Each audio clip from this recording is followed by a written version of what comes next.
Now let's check out something that is called sphere reflection capture. So there is few ways to find it here. You can click on visual effects and then we can find sphere reflection capture, or we can also type here sphere reflection capture and get it here.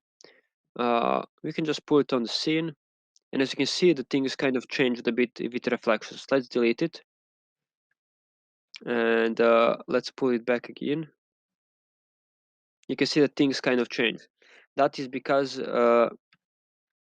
this reflection capture basically takes the picture of the whole room 360 degrees and then projects it as the reflection. So when we look at the floor, this sphere reflection capture gives us some idea of the reflections here.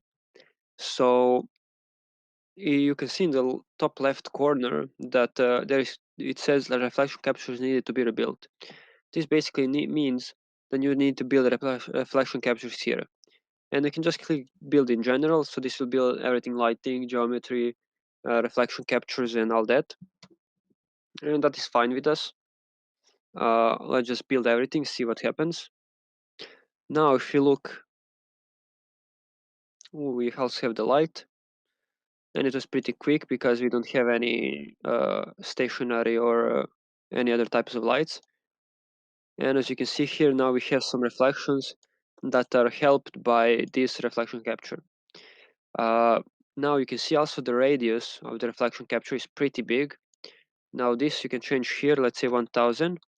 So we don't need that big reflection capture because our room is way smaller than that. And it now says reflection capture need to be rebuilt. And we don't want to build everything. So let's just click the down arrow there and build reflection captures. Just build that.